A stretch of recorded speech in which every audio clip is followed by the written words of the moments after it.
1 Corinthians 9:27.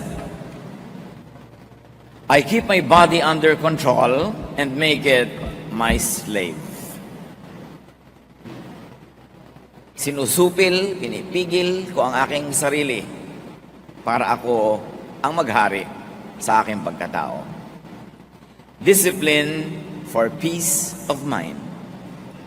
Paano nga ba sa paraan ng disiplina ay magkakaroon tayo ng matiwasay, tahimik na kaisipan, damdamin, buhay? Panginoon, salamat po dahil kayo ang kapayapaan namin at tinuturuan nyo kaming maging payapa.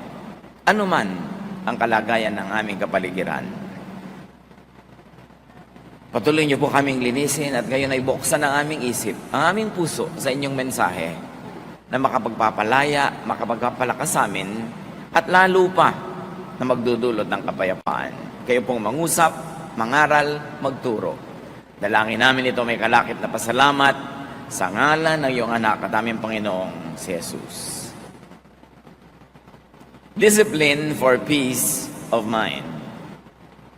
Maraming sinasabi ang Biblia tungkol sa paraan ng pag-iisip ng tao at ano ang nagiging bunga ng paraan na yon ng pag-iisip. John 16:33, si Jesus, I have told you these things so that in me you may have peace. In this world you will have trouble, but take heart, I have overcome the world. Yan ang isang number 1 na mensahe ng Panginoong Jesus, peace. Kaya nga nung siya isinilang, kumakatama ang hell, peace on earth. Peace in people's hearts. Peace talaga.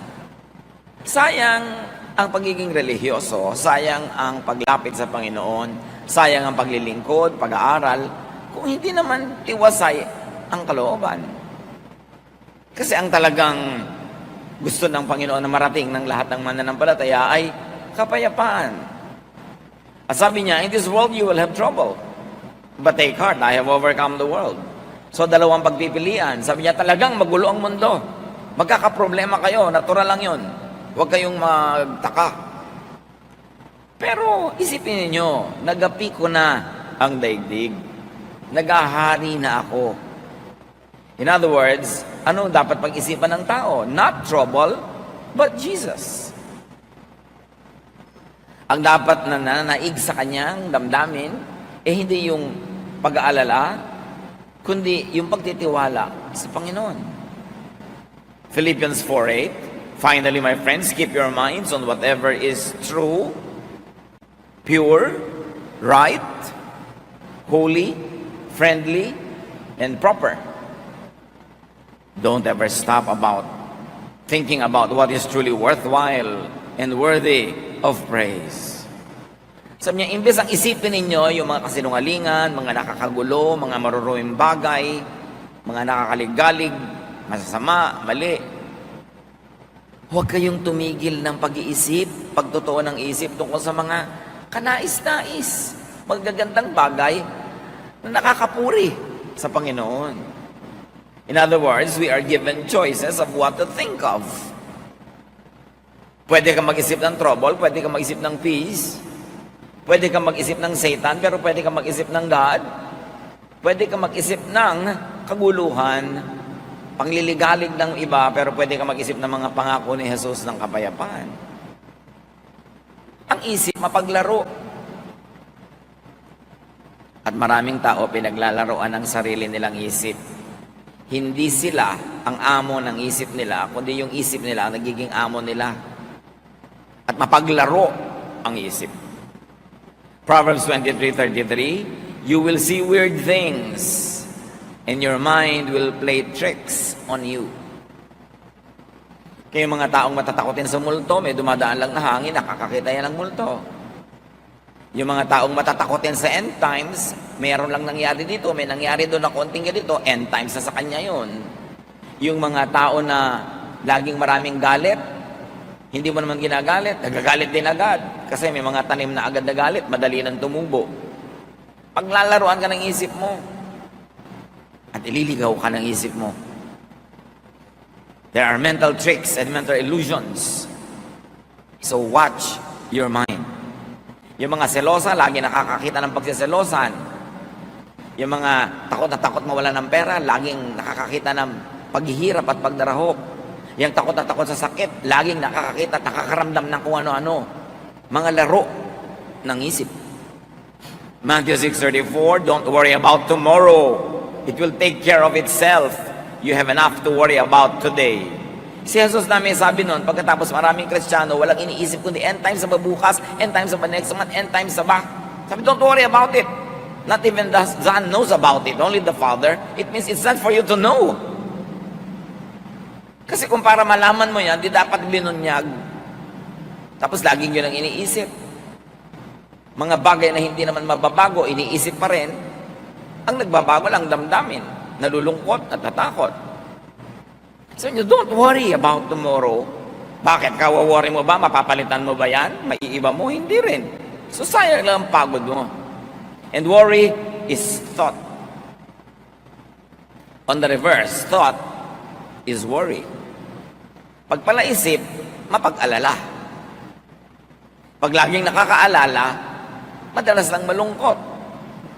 Kaya nga sabi ng isang tula, better by far you should forget and smile than that you should remember and be sad. Mabuti pa nakakalimot. Mayroong mga nagmamahalan, magkalayo, magtatanong mo yung isa, huy, nakakalimutan mo na yata ako. Kung talagang mahal mo siya, hindi ba iibigin mo pa nga malimutan ka na ng konti para hindi siya laging malungkot? Kesa lagi mong nakaalala ka, lagi ka namimiss. Tuwan-tuwa ka, yung ego mo, tuwan-tuwa, dahil lungkot na lungkot siya at wala ka. Ganun ba ang pagmamahal? So sabi niya, mabuti pa na malimut-limutan mo ko, na makangiti ka naman, sumaya-saya ka, kasi lagi mo ako naaalala, kasi nalulungkot ka naman. So dahil mahal kita, please, kalimutan mo na muna ako, dahil magkalayo naman tayo. Don't be obsessed with me. Yun ang pag-ibig na nakakapagpalaya, hindi pag-ibig na nanggagapos, nang tatali, nang kukulong. Psalm 32, 1-5. Our God, you bless everyone whose sins you forgive and wipe away. You bless them by saying, you told me your sins without trying to hide them, and now I forgive you. Before I confessed my sins, my bones felt limp, and I groaned all day long. Night and day your hand weighed heavily on me, and my strength was gone as in the summer heat. So, I confessed my sins and told them all to you, and I said, I'll tell the Lord each one of my sins. Then you forgave me and took away my guilt. Nandito na yung buong theology ng sin and forgiveness. Ang Diyos ang nag-aalok. Patatawarin ko kayo sa inyong mga kasalanan. Pupunasan ko, papawiin, aalisin ang bahid ng karumihan. Pagpapalain ko kayo.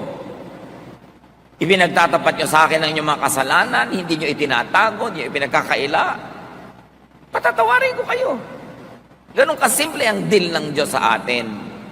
Until religious intercessors and priests stood between men and God and made the business of forgiveness complicated and expensive.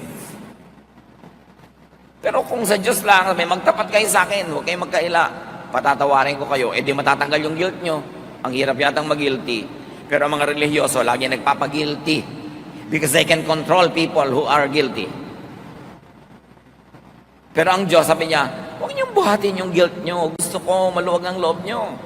At sabi ngayon itong awit, bago ko ipinagtapat, bago ko inamin at hiningi ng tawad ang mga kasalanan ko, kasakit na mga buto ko.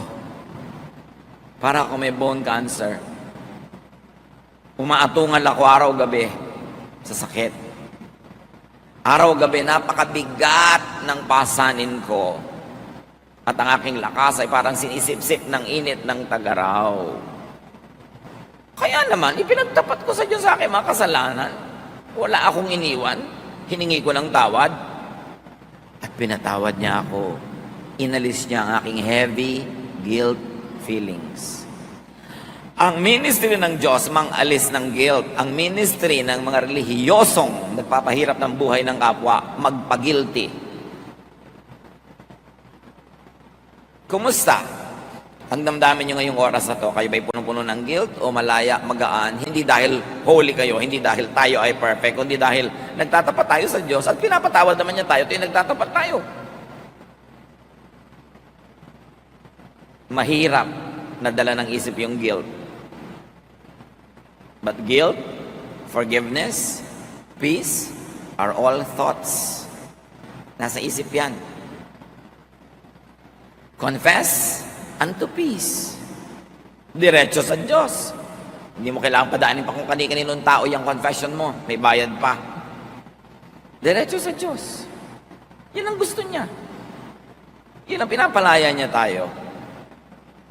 Hindi niya tayo hinahanapan ng perfection. Ang ginawa niya para mawala yung guilt natin, hindi siya nagre-require ng 100% holiness. Ipagtapat mo lang, ihingi mo ng tawad, and you are wiped clean. Not because you are clean, but because you are made clean by God, by God's kindness, and especially by God's kindness through the work of Jesus. Romans 8, 1-2. If you belong to Christ, you won't be punished. Tapos yung iba, takot na takot pa. Ay, Kristiyano na ako, pero nagkasala ako. Meron na naman akong parusahan, tanggal na naman ang salvation ko. Sinabi na nga, if you belong to Christ, you won't be punished. Bakit ang kulit? Gustong-gusto yung may punishment. At gustong-gusto ng mga ibalang teacher, laging may punishment. Kasi ito yung may punishment, nagigilty ang mga tao. Ito yung nagigilty, mas madali silang pasunurin. If you belong to Jesus Christ, you won't be punished. Mahirap bang maintindihan yan? The Holy Spirit will give you life that comes from Christ Jesus, not from your own deeds, not from your own performance, but from Christ Jesus, and will set you free from sin and death. When you are freed from sin, it doesn't mean you are freed from committing sin, because kahit na kay Christ ka na, once in a while you fall and commit sin. So what does it mean you will be freed from sin? You will be freed from the punishment of sin, because Jesus took the punishment. And you will be freed from the guilt of sin, because when you know that when you confess of the Lord, He forgives, therefore you are free from the guilt and the punishment of sin. But no Christian is really free from the actual act of doing sin, because God knows that we are not perfect. God remembers that we are dust. Kaya naglagay siya ng daan para makabalik ang lahat ng nadadapa. Confession. If we confess our sins, He is faithful and just and will forgive us and will give us a renewed heart. Hindi yun mahirap maintindihan.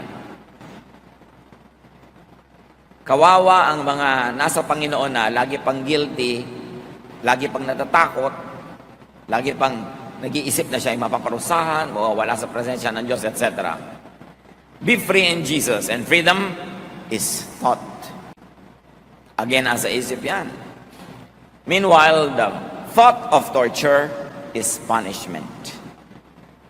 Pag naiisip mong mapaparusahan ka, naiisip mong magugunaw ang mundo, maiisip mong dadali ka sa impyerno na naman, nasa Panginoon ka na, matutorture ka lang. Nawawala yung joy of your salvation, bagamat hindi nawawala yung salvation. Romans 6:14, don't let sin keep ruling your lives. You are ruled by God's kindness and not by the law. Hindi ang ibig sabihin ng don't let sin keep ruling your lives, dapat hindi ka na nakakasala. Ang ibig sabihin nun, yes, nagkakasala ka pa rin, hindi ka talaga perfect, ang kapatid mo, ang mga kasama mo, magkakasala pa rin. Pero huwag yung takot sa parusa ang maghari sa buhay nyo. Ang paghariin nyo sa buhay nyo ay ang Diyos, ang kanyang kabaitan, at hindi yung law na nagbibigay ng punishment. Romans 6:14, read it over and over again. Don't let sin keep ruling your lives. In other words, don't let the fear of sin and the guilt of sin keep ruling your lives. You are ruled by God's kindness, not by your perfection, not by the law, or not by obeying the law. It doesn't mean do not sin, but it only means do not be a slave of the fear of sin and punishment. But of course, it's always preferred that we minimize sin. You cannot be sinless, but you should sin less and less and less. That is desirable. But sinlessness is unattainable in this life. Sino man ang mag-iisip noon ay laging mabibigo, laging magigilty, matotorture, wala yung peace. Kaya alam mo na hindi yun ang tamang reading . Kasi pag tama ang reading mo ng scripture at application, ang bunga, peace.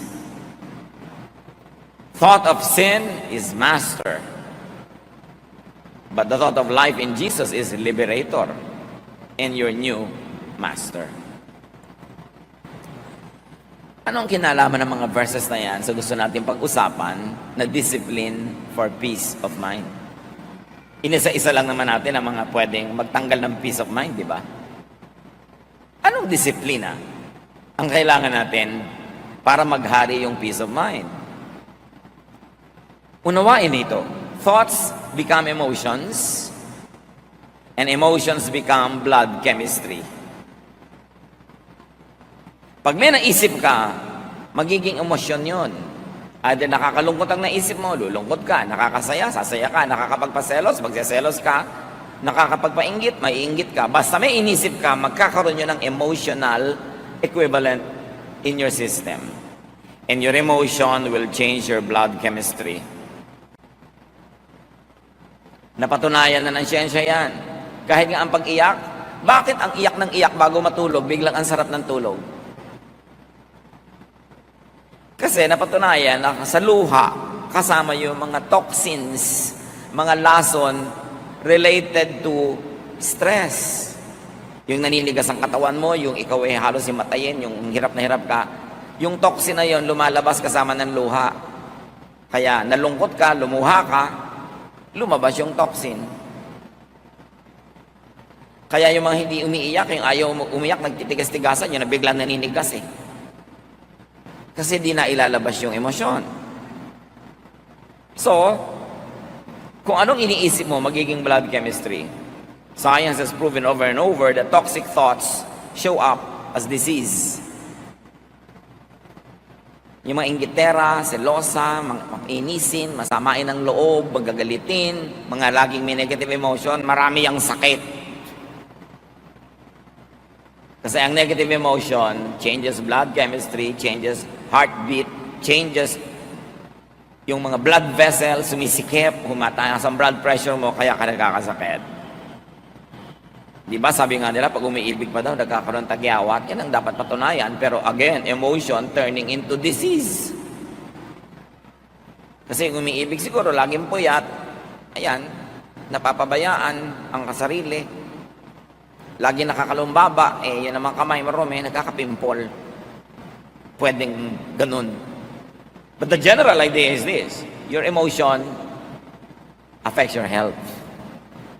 Negative thoughts trapped in the mind cause problems like high blood pressure, digestive troubles. Subukan ninyo na kayo magpapa-interview o kakanta o tutula o haharap sa public o gagawa ng something nakakanerbiyos, naninigas ang tiyan nyo, di ba? Para kayo sinuntok. O kaya, nagkakayo kay LBM, o kailangan punta ka na punta sa toilet. Ninenervyos ka, anong kinalaman sa digestive system mo? Meron. Negative emotions affect the digestive system. Di ba kaya nga kung nalulungkot ka, hindi ka makalulo ng pagkain, hindi ka makakain, hindi ka matunawan, anong kinalaman ng tiyan mo doon sa boyfriend mo na nakita mong may ibang kaakbay sa mall? Bakit hindi ka makalulon? Anong kinalaman ng lalamunan mo doon? Meron. Kasi yung emotion mo nakaka-apekto sa iyong katawan. Pero yun namang biglang tinextang ka ng sangkaterbang I love you, nako, sarap-sarap mangunguya at kumain. Ang pangunguyakoy mo ay talagang wagas. Dahil sa text. Ano ba yung text? Letra. Nakita ng mata mo yung letra, na-decode ng brain mong ibig sabihin. Inassign na niya ng emotional value. Sumaya ka. Sumarap.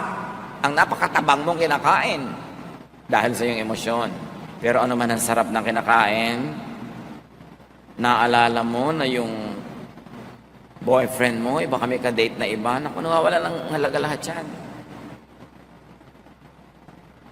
Jeremiah 17:9, the heart is deceitful above all things and beyond cure. And read, mind for heart. Talinghaga yun. Ang totoong tinutukoy dito, isip. Huwag padala sa isip. Kontrolin ang isip. Dinadala ka ng isip mo sa matatakot ka, dinadala ka sa magsiselos ka, dinadala ka sa magagalit ka, huwag kang padala, siya ang kontrolin mo. Proverbs 23:33, you will see weird things and your mind will play tricks on you. May nakita ka lang halimbawang kung anong papel na may telephone number sa bulsa ng iyong asawa. Your mind will play tricks. Kung ano-ano na ang mangyayaring kwento niya, buong-buo na yon. Kahit saan sila nag-check-in, anong minerienda nila, gano'n sila katagal magkasama. Dahil paglalaroan ka ng isip mo, dadalin ka actually sa gusto mong puntahan. Alam naman ng isip mo kasi yung takbo ng utak mo, kaya doon ka na niya dadalin. Kaya kung saan mo gusto papuntahin yung isip mo, mag-practice ka na doon nagpupunta yung iniisip mo. Kasi dadaling ka nun automatically when you are not in control. What you think of, you see. You imagine, you dream of. That's why dreams could become your realities. Pagka nabubuhay ka sa pantasya. Marami mga tao dahil sa fantasy, may pinafantasize sila isang tao na gustong-gusto nila, ini-imagine nila na gusto din sila. Eh hindi naman sila man lang kilala. May mga tao na sa public places, pag may mga kasama silang laging nandun din, mga opisina siguro, mga restaurant, o mga public places like this, napapansin nila na yung crush nila laging doon nakatingin, doon sila uupo. Tapos sasabihin, nakita mo, tingin ng tingin sa akin. They create their illusions. Paano hindi ka makikita? Kahit saan lumingon, nakabalandra yung mukha mo doon. Kung dadaan sa ganitong koridor, nakakalat ka doon. Dadaan sa ganong hagdan, nandun ka. Tapos sasabihin mo, sinusundan-sundan ka. Illusion. Dapat kinikilala mo kung ano yung illusion, ano yung realidad, para nakatungtong ka sa lupa. Thoughts could become lifestyle. Pag nag-iisip ka lagi na magugunaw na ang mundo bukas, hindi ka na magtatrabaho. Papamigay mo na yung mga property mo. Tapos hindi naman nagunaw, wala ka ngayong property, sorry ka na lang. Eh, paano bang magunaw na may property ka pa rin? Bakit naman masama ba yun? Magugunaw na ang mundo, magbibitiw na ako sa trabaho, hindi ko na papapasukin sa school ang mga anak ko. Bakit mas mababang maabutan ng pagkagunaw ng mundo yung anak mo na nasa school? Pagka lagi mong iniisip, it will become your lifestyle. Thoughts could become actions, habits, behavior, character. Kaya pag lagi mong iniisip na ang Diyos masungit, godly ka, magiging masungit ka. Pag iniisip mo ang Diyos, lagi nanguhusga ng kapwa, ikaw din, nanghusga ka ng husga. Kasi yun ang iniisip mo tungkol sa Diyos. Nire-reflect mo ngayon sa buhay mo. What do you think of God? Ano bang iniisip niyo tungkol sa Diyos? Na gusto niyo ngayong i-model. Pagka ang iniisip mo ang Diyos, tuwing nakakakita nagkakamali, lagi niyang sinisita, mahilig ka ngayong manita. Pero kung iniisip mo na ang Diyos, mahilig magpatawad, nagiging mapagpatawad ka rin. What do you think of God determines your behavior. Nagiging salamin ka ng iyong isip at nakikita ng kapwa kung anong iniisip mo sa pamamagitan ng iyong mga kilos. Mark 7:20-23, Jesus said, "What comes from your heart is what makes you unclean. Out of your heart come evil thoughts. All this come from your heart, and they are what make you unfit to worship God." Again, heart is to be read as mind. Sabi, ang lahat ng gagaling sa isip mo. Kaya ganyan ka magdamit, kaya ganyan ka kumain, kaya ganyan ka kumilos, kaya ganyan ka makisalamuha, makitungo sa tao, kasi ganyan ka mag-isip. Ngayon, gusto mong palitan yon, di palitan mo ang paraan ng iyong pag-iisip. Kasi yung isip mo ang factory ng lahat ng ginagawa mo sa buhay, doon yung nagmumula. And if you don't watch it, thoughts can vex, trouble, and stress you. May bagyo. Lula ng isang bangka si Jesus at ang kanyang mga alagad. The same bagyo, the same bangka. Group 1, worried yung mga disciples. Group 2, nag-iisa si Jesus, sleeping. Magkaiba kasi sila ng iniisip tungkol doon sa bagyo eh. So merong relaxed. Kumisan nga, ibig-ibig mong mainggit doon sa mga taong sobrang relaxed. Wala na kayong pambayad sa kuryente, yung asawa mo, relax pa eh. Ikaw worried na. Di ba? Wala kayong kakainin bukas, walang pang-enroll ang mga bata, yung asawa mo relaxed. Ikaw, ngarag. 20 years later, pareho pa rin kayong buhay, pero ikaw, pumangit, tumanda. Siya, relaxed pa rin. Kaya gusto mong ibig sabihin, mabuti pa yata itong ganito, sobrang relax eh. Ako, pagod na pagod dito. Yun ang blessing sa mga relax. May mga pagod na pagod to keep them relaxed. Sobrang ka kasing responsible. Wala pala kayong kakainin, wala siyang ginagawa. Subukan mong wala rin gawin. Pag pareho kayo nagutom, may gagawin na rin yan eh.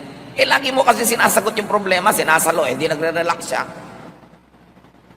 Yung kapatid mo, sobrang relax kasi umaasa sa'yo. Nag-asawa, umaasa sa'yo. Nagkaanak, umaasa sa'yo. Pagod na pagod ka. Subukan mong gutumin niya mga yan pag hindi kumilos.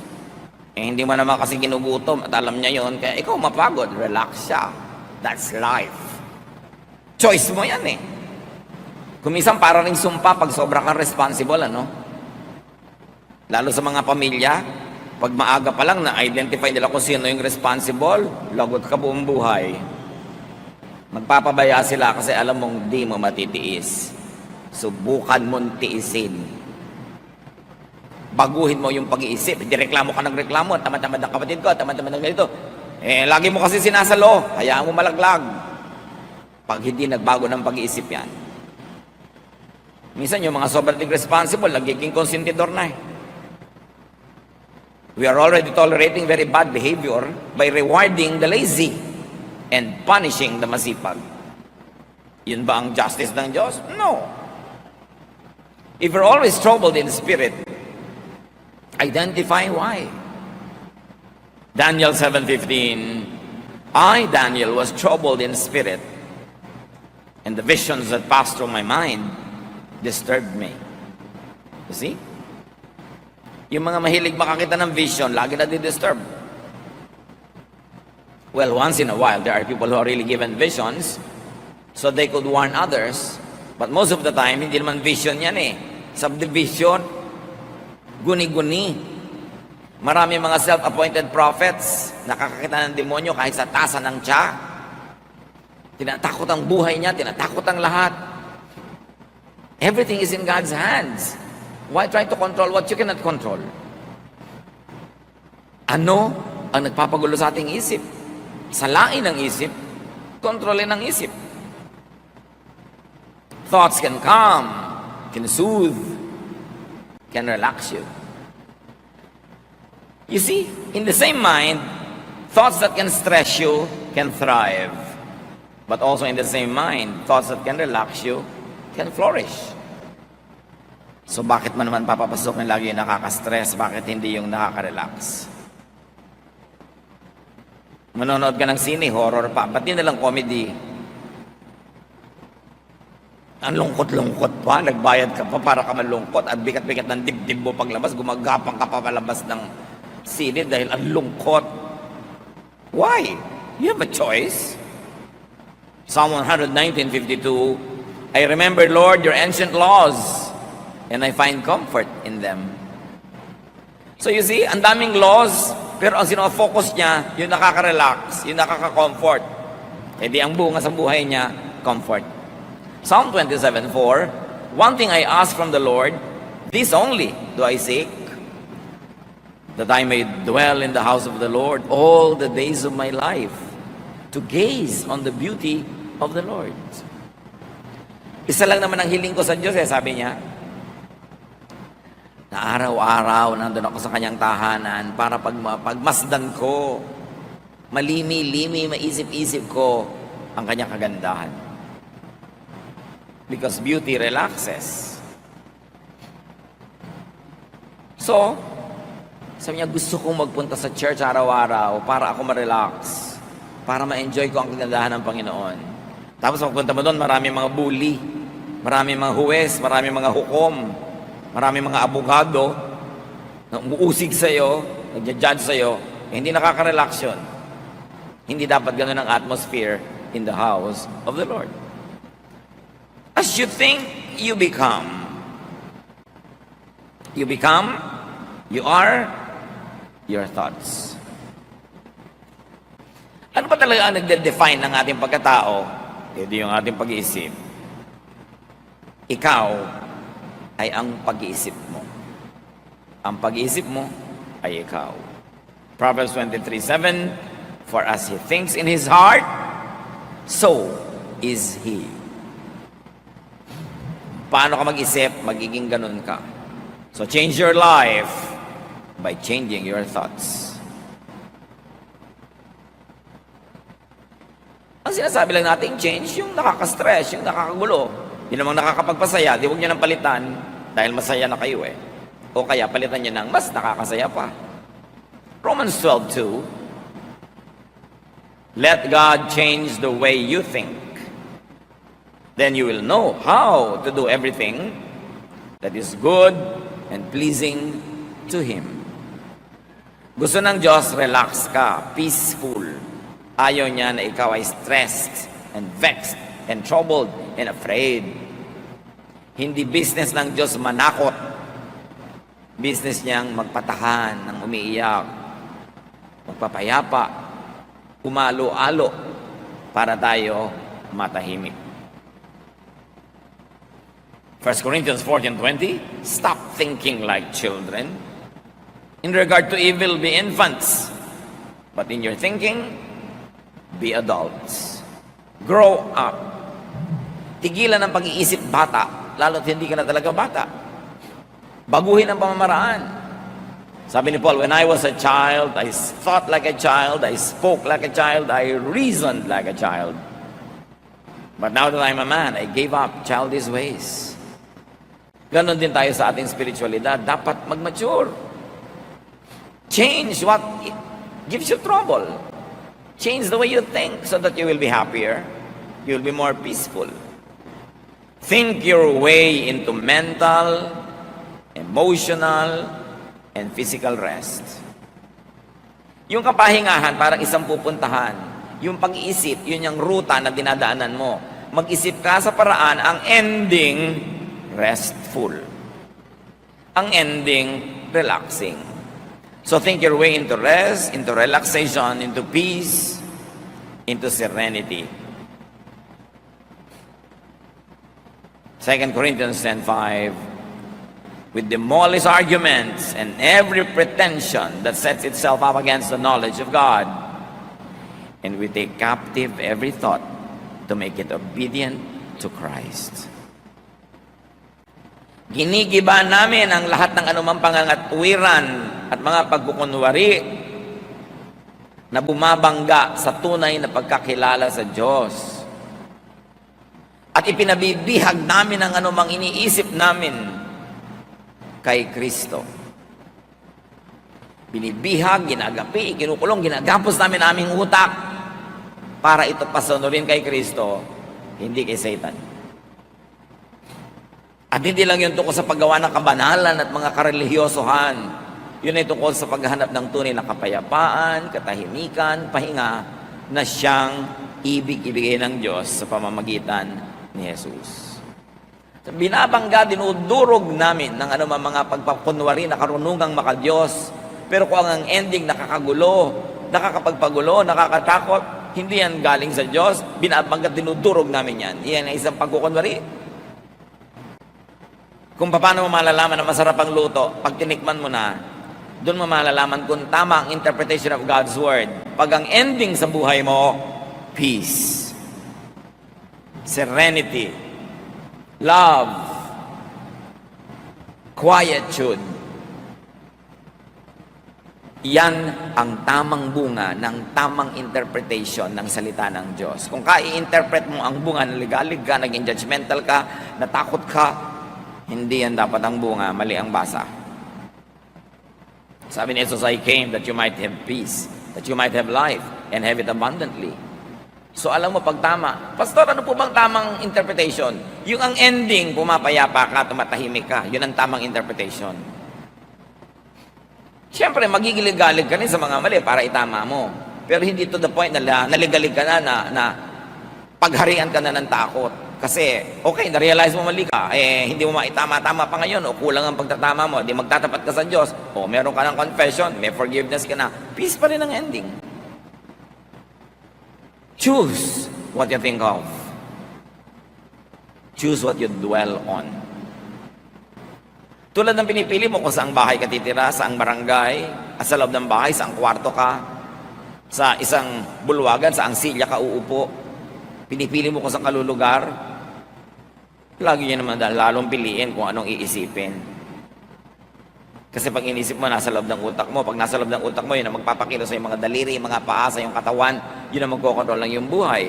At sabi ng Hebrews 3:1, fix your thoughts on Jesus. On Jesusness. On peace. On love. On forgiveness. On kindness. Goodness. On mercy. Ang magiging bunga nun, kapayapaan. Proverbs 4:23, carefully guard your thoughts because they are the source of true life. Bantayan daw ang iniisip. Kasi diyan magmumula ang tunay na buhay. Anong iisipin ngayon? Anong dapat nating isipin? Think only of what you can change. What you can modify or improve. Think only when thinking about it can and will help improve it. In other words, problemahin mo lang yung may solusyon. Pag walang solusyon, hindi problema, hindi dapat problemahin. Kasi ang definition ng problem, may kakambal na solusyon, dapat lang hanapin mo at itapat. Pero wala pong solusyon, edi hindi problem, ba't mo pinaproblema? Tanggapin mo. Manahimik ka, hindi problema yung pinaproblema mo. Do not overthink. Do not worry. Especially about what you cannot change or what you should not even change in the first place. Matthew 6:34, therefore do not worry about tomorrow, for tomorrow will worry about itself. Each day has enough trouble of its own. Problemahin mo lang yung ito malapit, kaya mong hipuin, yung malayo, wag. Hindi mo nga alam kung darating yung malayo. Do not think, do not overthink about what cannot be changed. Yung anak ko po ayaw magbago. Di wag mong baguhin. Ayaw palang magbago eh. Bakit mo pinoproblema? Ang asawa ko po ayaw magbago. Ginawa ko na lahat. Di tumigil ka ng kagagawa. Napapagod ka lang pala. Hindi naman nagbabago. Mahirap pag-isipin yun. Kailangan pa bang i-memorize yan? Binabago mo yung ayaw magbago. Hindi bumabangga ka sa bundok, sa pader. Napapagod ka. Do not think and overthink about what could only be accepted. At least at the moment. May mga bagay na dapat walang tanggapin. Baka bukas, mapalitan na yan, maiba. Beyond you, without your participation. Pero lahat ng ginagawa mo ngayon, hindi mo mabago, tanggapin mo na lang para tahimik ang buhay mo. Do not overthink about what only makes you worry or afraid. Kung kaiisip ang bunga, nagwo-worry ka, natatakot ka, which translates to become a disease, remember, idilugi ka. James 4:8, come near to God, and He will come near to you. Clean up your lives, purify your hearts. Hindi lang of wrongdoing, but also of wrong thinking. Choose thoughts that give you peace. Pastor, hindi na po talaga masolve kung ang sa end times po ba, pre-trib, mid-trib, or post-trib. Ano po ba talaga ang pipiliin ko? Hindi doon ka masaya. Saan ka masaya? Wala pa lang mapili. Pare-parehong may defense. Pare-pareho rin na merong pintas. Hindi mo alam ang pipiliin? Hindi doon ka sa masaya. Gusto mo, post-trib. Di post-trib ka. Ngayon, kung may nagsasabi sa inyo, ano po yung post-trib? Kung hindi nyo alam, huwag nyo nang alamin. Kasi problema lang yun. Hindi naman talaga ganun kahalaga yun. Pinoproblema lang ng iba. Ano po bang dapat kong gawin sa anak ko na baptism? Tubog? Wisik? O buhos? Kasi parang pare-pareho ko. May verse naman na support. Pare-pareho, mayroong pro and con. So, kaya saan ka ba masaya? Gusto mo iturok natin para talagang pumasok yung tubig. Yun na lang po. Kung saan ka masaya? Yung pala, pare-pareho may verses eh. Ba't mo pinoproblema? O gawin mo lahat para ka masaya. Kasi sabihin ko, edi itubog na natin para nawisikan ka na, nabuhusan ka na, nalubog ka pa, happy ang lahat. Ayoko pong mabasa. Ay, halika, wiwisikan na lang kita. Gusto mo? Pa kailangan gawin napakalaking problema yan? Nakakapagtayo ng mga sekta at mga kongregasyon based only on the mode of baptism. Ang galing gumawa ng problema ng mga anak ng Diyos. Maghati-hati at magpagalian. Kami tama, kayo mali. Sa akin, isang balding tubig ang binuho sa'yo, isang baso lang. Mas banal ako sa'yo. Ganun. Ang mga musician ng church namin, puro maiksi ang buhok. Sa inyo, may mahaba. Bakit? Yung bang maiksi ang buhok na musician nyo? Mas banal sa mga musician naming nakapusod. Nakakabanal ba talaga yan? Yung hiksi at haba na yan? Bakit big deal? We become majors of minors. We problematize everything. Hindi tuloy peaceful ang church life. Choose thoughts that give you peace. Philippians 4:8. Keep your minds on whatever is true, pure, right, holy, friendly, and proper. Don't ever stop thinking about what is truly worthwhile and worthy of praise. Piliin ang iisipin, piliin ang poproblemahin. Avoid thoughts that vex, that trouble, that agitate. Iwasan yung nakakapagpagulo, nakakapagpalungkot. Bakit lagi pag-uusapan yan? Paborito na magkakapatid, pag-usapan yung hipag nila na inis sila. Ba't niyo siya ginagawang star? Ito yung nag-uusap kayo, siya ang topic, edi star. Mabuti pa, magtinda na kayo ng ticket. O, eto na ticket, bumili ka na. Pag-uusapan na natin ang hipag natin. Kasi star siya magbayad tayo. Bakit lagi nyo pinag-uusapan yung nakakainis? Yung nakakapagpalungkot, nakakapagpagalit, di nilalagyan nyo ng sakit ang utak nyo? Nakakainis pala siya, dapat huwag isipin. Kasi yung iniisip, lalo siya nagwawagi. At lagi kayo natatalo. Kasi kahit naman kayo isip ng isip, kwento ng kwento, hindi rin naman sila nagbabago, kayo ang naiinis. Paboritong pag-usapan ng mga magbibilas, yung biyana nila. O yung mga hipag nila, mga in-laws. Yan mga paboritong topic na nakakainis, di ba? In-laws. Tigilan nyo yan. Kasi wala namang mabuting idudulot sa inyo. Nagiging star lang sila. Psalm 55:1-5, my thoughts are troubled. My heart is racing fast and I am afraid. I am trembling with fear, completely terrified. You see, dahil sa thought, pati katawan ang inig. Bumilis ang tibok ng puso. Nasira ang katawan. Bakit yung papayagang laging mangyari yon? Ephesians 4:31, get rid of all bitterness, rage and anger, brawling and slander, along with every form of malice. Yan ay para sa inyong personal na kabutihan.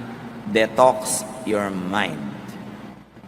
Marami naman nagde-detoxan ng katawan nila, umiinom ng pang-detox, nagpapaturok ng pang-detox, pero hindi binabantayan kung anong iniisip. Itong pinakamaraming toxic elements na pumapasok.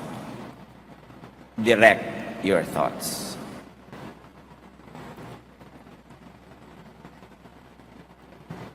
Turuan, utusan, akayin ang isip.